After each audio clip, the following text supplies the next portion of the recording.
A lot of these enslaved Muslims here that was black, they was able to pass their Islam on to their children. And as blacks was able to practice religion, it was the religion of the slave owners here in America. So a lot of the blacks start looking at the other blacks that wasn't Christians as heathens.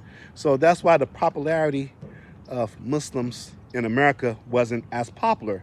If you saw the movie Daughters of the Dusk, which was filmed in this area, it was a Geechee Gullah movie. The first thing that you heard was the Adhan band called.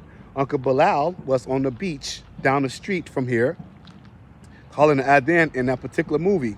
And in the middle of the movie, the older black churchwoman was like, look at that Uncle Bilal doing the ways of the heathens, that old backers religion. So, over a period of time, we lost that prestigious and we gained it in another religion. But to say that blacks became Muslims in the prison because of Malcolm X made it popular, he influenced a lot of guys to become Muslim.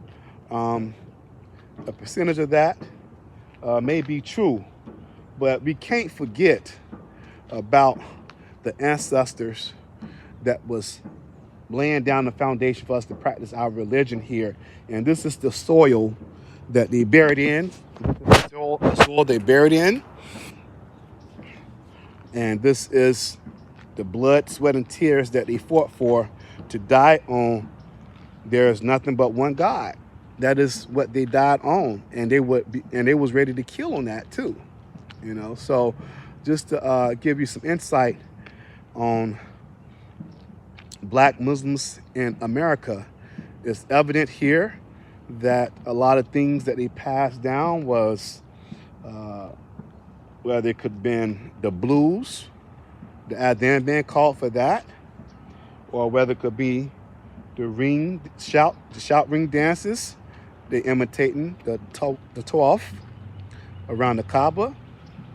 All this stuff still with us today here in South Carolina.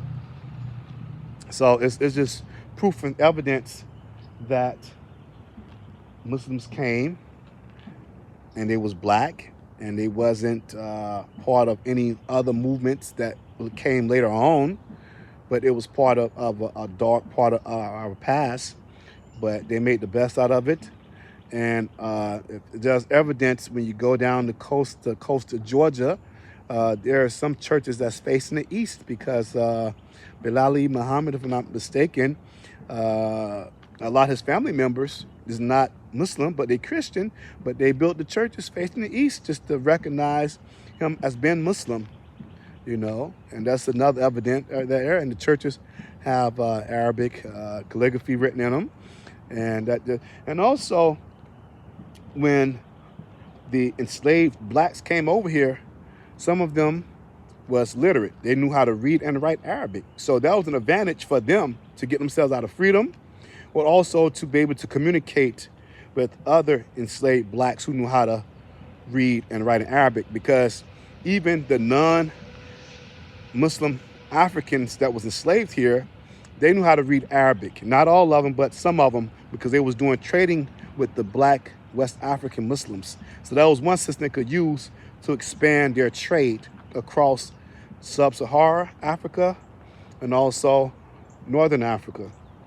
So they needed that for trade. They needed it to read Quran.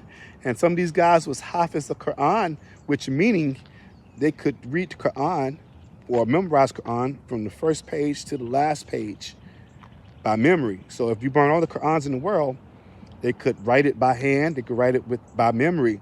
Write it with hand, by memory. And a lot of the slave owners didn't like that because blacks, it was illegal for them to read and write. But you got these guys that can read and write in a different language, but there's a means of communicating, a mean of sending messages back and forth, whether to escape off the plantation or to cause an uprising. But that the attitude towards enslavement was very disliked, to the point that they would do everything in their will to die on their shahada. anything from grinding up glass in the food and feeding it to the master, to burning down the kitchens. They was burning down kitchens so much they had to start building the houses separate from the kitchens. They would also burn the crops, and just amazing stories that I don't have enough time to tell, but maybe I'll make another video later on explaining that. You have a good day, and Ramadan Mubarak. May Allah accept your fast, and we'll talk later on. All right? Assalamu alaikum.